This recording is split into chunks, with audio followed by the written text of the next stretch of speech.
কোনবোৰ ব্যক্তি আজি সক্ৰিয় হৈ আছে আপোনালোকে এই ফটোখন চাওক বিমানবন্দৰত যেতিয়া আমি শ্যামকানু মহন্তক গ্ৰেপ্তাৰ কৰি লৈ আহিছিলোঁ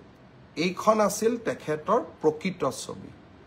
কিন্তু চৰকাৰখনক বিপদত পেলাবৰ বাবে আৰ্টিফিচিয়েল ইন্টেলিজেন্স AI প্ৰয়োগ কৰি হাঁহি থকা শ্যামকানু মহন্তক ৰাইজৰ সন্মুখলৈ লৈ অহা হ'ল দুইখন ফটো এইখন ফটো অৰিজিনেল এইখন ফটো ডুপ্লিকেট এই কামবোৰ কিয় কৰি আছে জুবিনক ন্যায় দিবৰ বাবে জুবিনক ন্যায় দিয়াৰ বাবে আপোনালোকে এনেকৈ ফটোশ্বপ কৰিবলগীয়া হৈছে ভুৱা ফটো বনাবলগীয়া হৈছে হাঁহি থকা ফটো এখন আপোনালোকে বনাই দিলে কিন্তু প্ৰকৃত ফটো আছিল এইখন ই কি প্ৰমাণ কৰিছে তাৰ মানে আজি এটা চক্ৰ প্ৰতিটো পৰ্যায়তে একোটা ষড়যন্ত্ৰৰ আকাৰ দি জুবিনক ন্যায় দিয়াৰ প্ৰক্ৰিয়াক এটা অসম চৰকাৰ বিৰোধী অৱস্থানলৈ ৰূপান্তৰ কৰাৰ বাবে প্ৰচেষ্টা কৰিছে এই প্ৰচেষ্টা আমি সফল হ'ব নিদিও আজি এইখন চৰকাৰে সাহসিকতাৰে কাম কৰি আহিছে উচ্ছেদেই হওক অসমৰ পৰা বিদেশী নাগৰিক বহিষ্কাৰে হওক বা জুবিনক ন্যায় প্ৰদান কৰাই হওক এইখন চৰকাৰে কাৰো ওচৰত শিৰনত নকৰে মাত্ৰ অসমবাসীৰ ওচৰত শিৰনত কৰিব ফটোশ্বপ কৰি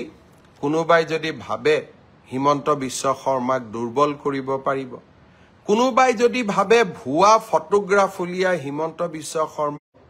সেই প্ৰচেষ্টা আপোনালোকে নকৰিব মই আকৌ এবাৰ আপোনালোকক অনুৰোধ কৰিম মই আজি ফেচবুকৰ পিছত মই 2020 চনত জুবিনৰ বিষয়ে কোৱা কথাকেইটা এবাৰ আপোনালোকে শুনি ল'ব তেতিয়া আপোনালোকে বুজি পাব যে আমি সকলো জুবিনৰ অনুৰাগী কোনবোৰ ব্যক্তি আজি সক্ৰিয় হৈ আছে আপোনালোকে এই ফটোখন চাওক বিমানবন্দৰত যেতিয়া আমি শ্যামকানু মহন্তক গ্ৰেপ্তাৰ কৰি লৈ আহিছিলোঁ এইখন আছিল তেখেতৰ প্ৰকৃত ছবি কিন্তু চৰকাৰখনক বিপদত পেলাবৰ বাবে আৰ্টিফিচিয়েল ইন্টেলিজেন্স AI প্ৰয়োগ কৰি হাঁহি থকা শ্যামকানু মহন্তক ৰাইজৰ সন্মুখলৈ লৈ অহা হ'ল দুইখন ফটো এইখন ফটো অৰিজিনেল এইখন ফটো ডুপ্লিকেট এই কামবোৰ কিয় কৰি আছে জুবিনক ন্যায় দিবৰ বাবে জুবিনক ন্যায় দিয়াৰ বাবে আপোনালোকে এনেকৈ ফটোশ্বপ কৰিবলগীয়া হৈছে ভুৱা ফটো বনাবলগীয়া হৈছে হাঁহি থকা ফটো এখন আপোনালোকে বনাই দিলে কিন্তু প্ৰকৃত ফটো আছিল এইখন